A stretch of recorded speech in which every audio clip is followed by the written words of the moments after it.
देखिए, होली इतना बड़ा त्यौहार है, सनातनियों का ही नहीं, सिर्फ पूरे भारत के लोगों का। मैं बचपन से देखता आ रहा हूँ, हिंदू, मुसलमान, सिख, ईसाई, बौद्ध, सब जो होली को मनाते हैं, दिवाली को मनाते हैं बड़े प्रेम से मिलजुल के। ये कुछ छुटपैया नेता हैं पत्रकार महोदय, जो अपनी राजनीति चमकाने के लिए ऐसे उलझुल बयान देते हैं, राजनीतिक रोटियां सेकने के लिए हिंदू मुसलमानों को आपस में लड़वाते हैं। और अभी कह रहे हैं कि जब होली हम मनाने नहीं देंगे, हमारा जुम्मा है, फलाना डींगना। ये मुल्ला का इस्लाम है, ये अल्लाह का इस्लाम नहीं है। ये हमारे रेस्पेक्टेड मोहम्मद साहब ने ऐसा नहीं बोला था कि जो है किसी की होली बंद करो। उल्टा वो तो ये कहते थे कि किसी की खुशी में शामिल हो जाओ। अच्छा, मोहम्मद साहब ऐसा कहते थे, किसी का दुख है उसमें शामिल हो जाओ। अगर आपका पड़ोसी भूखा है तो उसको रोटी खिलाओ, तब तक सोना नहीं चाहिए। जो व्यक्ति ऐसी बातें कर सकता है वो ये बोलेगा कि गैर मुसलमानों को मारो, मैं नहीं मान सकता। यह मुल्ला का इस्लाम है। और कुरान जो है बहुत बाद में लिखी गई थी, हदीस बहुत बाद में लिखी गई थी मोहम्मद साहब के स्वर्ग में जाने के बाद। और ये हमारे मुसलमान भाई बहन अच्छे तरीके से जानते हैं और बहुत प्रेम करते हैं मोदी जी से, योगी जी से, हमारे मुसलमान भाई बहन पत्रकार महोदय। तो होली बहुत धूमधाम से, ये हर साल का वही बयान है। आपको तो पता ही है, आप मीडिया में कब से हैं, हर साल ये होली दिवाली पे बयान आ ही जाते हैं, बसंत पंचमी पे और नवरात्रों पे कि हम मनाने नहीं देंगे हम। ये कुछ में और ज़्यादा दिक्कतें आ रही है। संभल में वो कह रहे हैं कि उस दिन जुम्मा है, जुम्मे की नमाज होगी, उस दिन कलर है, तो टाइम को लेकर कन्फ्लिक्ट हो रहा है। देखिए, टाइम को लेकर क्या कॉन्फ्लिक्ट हो रहा है, तो हम क्या होली आगे पीछे कर दें? भाई, जो कैलेंडर के अनुसार जिस दिन आएगी उसी दिन तो होली आएगी ना। अब आप कल को बोलेंगे दिवाली भी अपने हिसाब से अलग चेंज कर दीजिए, तो ऐसा तो फिर हम भी कह सकते हैं आप जुम्मा आज मत मनाइए, शनिवार को जुम्मा मना लीजिए। ये तो देखो ये तो फजूल बातें हैं। मैं आपके माध्यम से फिर कह रहा हूँ, ये मेरे मुसलमान भाई बहनों के बयान नहीं है, ये कुछ मुल्ला मौलवियों के बयान है, कुछ राजनेताओं के बयान है जो हिंदू मुसलमानों को भड़काना चाहते हैं। आपके माध्यम से मैं विनम्र प्रार्थना करता हूं अपने मुसलमान भाई बहनों से, आप थोड़ा जागरूक हो जाइए और इन लोगों से बचिए। इनके बच्चे कनाडा, यूएस में, इंग्लैंड में पढ़ते हैं या प्राइवेट स्कूलों में 15-20 हज़ार महीने की फीस दे के पढ़ रहे हैं, और आपके गरीब के बच्चे को भड़काते हैं, लड़वाते हैं हिंदुओं से, सिखों से। आप इस चीज़ों से बचिए। लड़ाई झगड़े का टाइम किसके पास है? दुनिया काम धंधे में पैसे कमाने में लगी हुई है। और आप ये छोड़िए फजूल की बातें, अपने मुसलमान भाई बहनों से कह रहा हूँ मैं। भड़काने की जीत के जश्न पे पथराव हो गया।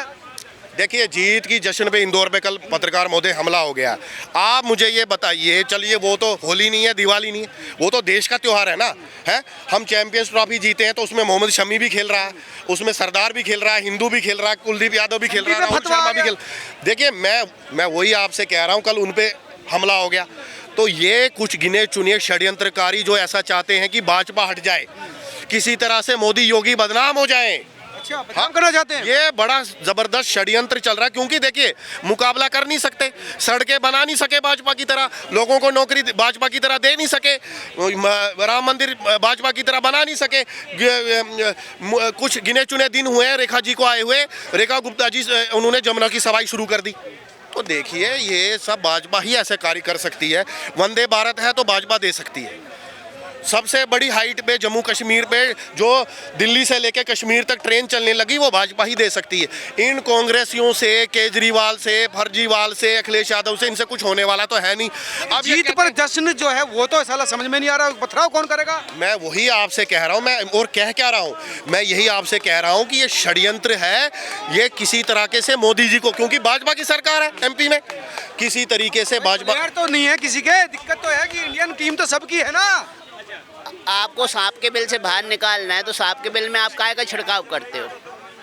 किसी कर दो, पानी डाल दो। मैं बता रहा हूँ ना, जब किसी भयानक सांप को, जहरीले सांप को बिल से बाहर निकालना होता है तो मिर्च का छिड़काव किया जाता है ना बिल के अंदर, तो उसकी 10 सूंघ के सांप अपने आप बिलबिलाट करके बाहर आ जाता है और पकड़ा जाता है। तो ये जो देश विरोधी तत्व हैं, जो कट्टरवादी लोग हैं, जिनके दिमाग में केवल हिंदुस्तान का विरोध, भारत का विरोध, भारत के जश्न का विरोध, भारतवासियों की खुशियों का विरोध करना, हिंदुओं का विरोध करना है, तो वो उस जहरीले सांप की तरह हैं जो बिल में बैठे हुए हैं। और मैं चाहता हूँ कि ऐसी ये पत्थरबाजी करें, क्योंकि चेहरे तो सामने आ रहे हैं ना कि कौन देश विरोधी है और कौन देश प्रेमी है। तो इस देश में कई देश प्रेमी मुसलमान भी हैं, सामी जैसे मुस्लिम खिलाड़ी भी हैं जिनके माताजी के पैर कल विराट कोहली ने छुए हैं, तो हम उन मुस्लिमों का सम्मान करते हैं। लेकिन जो जाहिल मुस्लिम है, जो नालायक मुस्लिम है, जो हिंदुओं की खुशी से जलन कर रहे हैं, बताओ ये कौन सी बात है भाई? कल तो पाकिस्तान भी नहीं हारी थी, हारी तो न्यूजीलैंड थी। पाकिस्तान को हरा के जश्न मना रहे होते तो ये कट्टरपंथियों को ऑब्जेक्शन होना था, लेकिन न्यूजीलैंड को हराने के बाद ये ऑब्जेक्शन कर रहे हैं। मतलब इनके दिमाग में कीड़ा भरा हुआ है कि इन्हें आतंक फैलाना है, गुंडागर्दी करना है, इन्हें पथराव करना है। मुझे तो लग रहा है ये कोई फंड दे रहा है ऊपर से, और ये जाहिल लोग फंड लेके पैसे लेके पत्थर बरसा रहे हैं, क्योंकि ये औचित्य नहीं था। कल तो पत्थरबाजी होने का कोई औचित्य ही नहीं था भाई। अगर मस्जिद के आगे से जश्न मनाते हुए लोग जाएंगे तो इसमें क्या बुराई है भाई? मैं तो कह रहा हूँ नहीं, मैं तो ये कह रहा हूँ अगर किसी मस्जिद के आगे, दरगाह के आगे से भी जुलूस निकल रहा है, दरगाह और मस्जिद के मौलवी मौलानाओं को भी जुलूस का हिस्सा बनकर उसमें डांस करना चाहिए। तो दिक्कत क्या है? लेकिन ये नालायक कौम क्या मालूम कब सुधरेगी? नालायक कौम, हर कोई कौम में नालायक नहीं है, लेकिन जो कट्टरपंथी है वो तो नालायक हैं, और उनका इलाज, उनके नाचना गाना नहीं ना वहाँ पर, उनका इलाज योगी जैसे लोग ही कर पाएंगे। अब मोहन यादव जी बैठ गए ना, देख लेना 3-4 दिन के अंदर जितने कट्टरपंथियों के चेहरे दिखेंगे ना, एक एक के घर पे बुलडोजर जाएगा। आपने ये कहा कि मुसलमानों के यहाँ नाचना गाना नहीं है, तो जब शाहरुख और सलमान इतने ठुमके लगाते हैं, दिलीप कुमार इतने ठुमके लगाता है स्क्रीन पे और करोड़ों रुपए कमाते हैं, उसको तो ये उछल उछल के बोलते हैं कि हमारा मुसलमान है, ये हमारा सुपरस्टार है, हमारी जात, तब वो मुसलमान है। लेकिन जब कोई हिंदू डांस करे तो वो हराम हो गया। मतलब ऐसा नहीं चलेगा, ये दोगली चीजें नहीं चलेगी। या तो आप इस तरफ रहो या उस तरफ रहो। ये कह रहे हैं कि जो है सबसे बड़ा खिलाड़ी जो है विराट कोहली ने मोहम्मद शमी के माँ के पैर छुए, ये देखिए। तो ये हमारी संस्कृति है, ये हमारी संस्कृति है। हम अपने से बड़ों के, जो हमारी उसकी माँ भी हो, अपनी माता समान उसको समझता होगा, तो उसके पैर छुए तो उसमें क्या गलत किया? मुझे ये बताइए, क्या गलत किया? तो संस्कृति है ना हमारी। तो देखिए ना, हिंदू मुस्लिम कहाँ है देश के लिए? देखिए सबसे अच्छी बात, मेरे फ्रेंड सर्किल में भी कुछ मुस्लिम हैं जो मेरी फोन बुक में भी हैं, और कल मैं स्टेटस देख रहा था, सारे मुस्लिम देश प्रेमी थे, उन्होंने भारत के जीत का जश्न मनाया, स्टेटस लगाया। लेकिन समझ में नहीं आता ये कौन से सपोले मुस्लिम हैं, कौन से मुगलों की पैदाइश है जो पत्थरबाजी करने लगते हैं, जिन्हें भारत की जीत से कष्ट हो जाता है, जलनखोर कहेंगे। मुझे तो ऐसे मुस्लिमों का इलाज तो होना ही चाहिए। देखिए क्योंकि मैं आपके माध्यम से ये कहना, भाई साहब ने बड़ी अच्छी बात की। मुझे आप बताइए, ये कहते हैं राम हमारे नहीं है। जो राम यूपी में अयोध्या में जन्म लिया है, ये कहते हैं हम शुरू से ही इधर के ही हैं, इसी धरती के, तो उस राम से आपका कोई लेना देना नहीं है। लेकिन जो तुर्कमेनिस्तान से बाबर आया था, उससे इनका लेना देना है। मतलब ये चीज मेरी समझ से बाहर है। तुर्कमेनिस्तान के बाबर से आपका लेना देना है, और जो राम पैदा हुआ है हिंदुस्तान के धरती पे, उससे आपका लेना देना नहीं है। मतलब ये बड़ी अजीब और गरीब बात है। औरंगजेब की कब्र हटाने की बात चल रही है इस समय। देखिए, औरंगजेब की जो कब्र महाराष्ट्र में हटने वाली है, औरंगजेब से क्या लेना देना है भारत का? मुझे बताइए, मुगलों से ही क्या लेना देना? मैं तो इंग्लैंड के लोगों के, ब्रिटिशरों का बड़ा वंदन करता हूं उनके चरणों में। वो देश में आ गए, इन मुगलों से हमें छुटकारा मिल गया। अगर वो ना आते तो ये मुगल आज भी हमें राज कर रहे होते। मैं किसी का घोड़ा खींच रहा होता आज, किसी मुगल का। तो बहुत ब्रिटिशरों ने हमें बचाया, और ब्रिटिशर को किसी महात्मा गांधी ने, किसी ने बापू ने और चाचा ने नहीं भगाया यहाँ से, पिताश्री ने और चाचाश्री ने। उसको ये हुआ गया कि इंग्लैंड जो था वो वर्ल्ड वॉर में घुस गया जर्मनी के साथ, और इंग्लैंड के पास वो हार रहा था जंग में, तो उसको यहाँ से अपनी फौज हटा के वापस इंग्लैंड जाना पड़ा। और ये जो बोलते हैं ना, उछल उछल के खड़क बिना डाल, और ये 250 साल में हिंदुस्तान, तो ठीक है, वो सबका सब भागीदारी थी। मैं इसीलिए आपको बता रहा हूँ, ये सब कांग्रेस की चालाकियां हैं। ये उस पे आ रहा था मैं। अब बताइए, एनसीईआरटी में आप मुझे बताइए, यहाँ इतने लोग हैं, आप भगवान श्री राम के दादा का नाम मुझे बता दीजिए। है किसी को? हम नारे लगाते हैं जय श्री राम, जय श्री राम।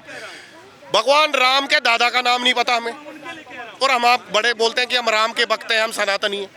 लेकिन कांग्रेस की चाल देखिए पत्रकार महोदय, बाबर से लेके बहादुर शाह जफर तक हमें सबके नाम मालूम है कि बाबर आया था, कब आया था, उसका बेटा कौन था, हुमायूं, फिर उसका बेटा अकबर था, फिर फलाना था। समाजवादी पार्टी कह रही है कि अगर हमारी सरकार आएगी तो जो सीईओ है संभल का, उसको जेल में डाला जाएगा।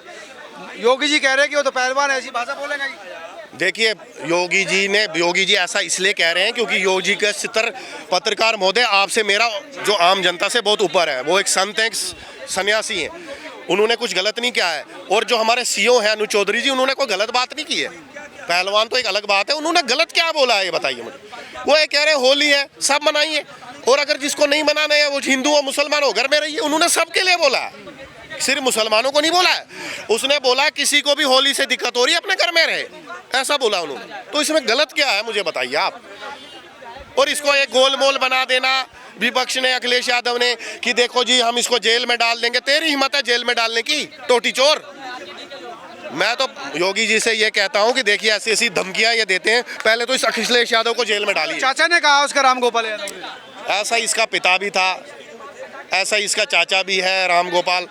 इसका मरहूम पिता स्वर्गीय मुलायम सिंह यादव ये कहता था, जब उससे किसी आपसे सम्मानित पत्रकार ने उससे ये प्रश्न पूछा कि जब किसी बेटी बहन बेटी का बलात्कार होता है तो उस पर आपका क्या कहना है, तो मुझे आज भी याद है, आपको भी याद होगा, आपके माध्यम से मैं देश की जनता को याद दिलाना चाहता हूँ कि उन्होंने ये जवाब दिया था कि क्या हो गया, लड़कों से गलतियाँ हो जाती हैं। याद है ना आप? तो ऐसा ओछा, ऐसा गंदा बयान, जैसा पिता वैसा ही बेटा, महिलाओं के लिए ऐसी सोच रखने वाला। मुझे आप बताइए, नेताजी से मैं ये पूछना चाहता था, अब तो मर गए, मैं उनसे ये पूछना चाहता था कि अगर आपकी घर में बहन बेटी के साथ ऐसा हो जाए तब भी आप ऐसा ही बोलते क्या? तब ये पता क्या कहता अखिलेश यादव और इसका पिता, नहीं नहीं इसको मिट्टी का तेल डाल के जला दो साले को। तो दूसरे की बहन बेटी बेटी नहीं, हमारी बहन बेटी बेटी, लेकिन दूसरे की कोई इज्जत नहीं। ऐसे ही ये बयान देते हैं और ऐसे ही उल जुलूल बयान देते हैं। एक बार भगवान कृष्ण के पैर दबा रहा था अर्जुन, तो अर्जुन ने कहा कि यार ये दुर्योधन तो बिल्कुल ही मूर्ख हो गया प्रभु, ये 5 गांव आप इससे मांगने के, इसने वो भी नहीं दिए, दे देता तो इसका राज भी बच जाता, यही राजा बन जाता, सस्ते में छूट जाता, तो बड़ा मूर्ख है। मैं तो, मेरा भाई है, मैं तो मतलब ऐसा सोचता नहीं ऐसी गलती कर सकता।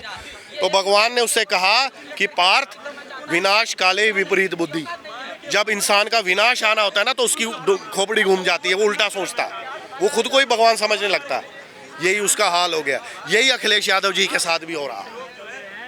इनका जबरदस्त विनाश आने वाला, आपके माध्यम से मैं बताना चाहता हूँ, इसीलिए उल जुलूल बातें करने लग गए हैं। आप मुझे बताइए, ये बोलता है यादव, बड़े शान से यादव लगाते हैं। मुझे बताइए यादव कौन होता है? कृष्ण का वंशज होता है ना। इन्होंने कितनी बार अखिलेश यादव जी के मुंह से, आपने कितनी बार राम गोपाल यादव जी के मुंह से कितनी बार आपने ये बात सुनी है कि मथुरा में मंदिर बनना चाहिए भगवान कृष्ण का? कितनी बार इन्होंने आवाज उठाई है? इन बेशरमों को शर्म नहीं आती, ना ये यादव है ना ये सनातनी है, ये राहुल खान की तरह इनका भी धर्म का कोई पता नहीं है ये किस धर्म के हैं। ये उल्टी सीधी उलझुल बातें करते हैं। इनका विनाश आने वाला है, इनकी बुद्धि घूम चुकी है, इनका विनाश तय है। टाइटैनिक की तरह जैसे डूब गई थी वैसे ही इनका समुद्र में टाइटैनिक, इनका जहाज समाजवादी पार्टी कांग्रेस का आधे से 2/3 से ज़्यादा पानी के अंदर है, जो अभी पूरी जाने वाली, डूबने वाली।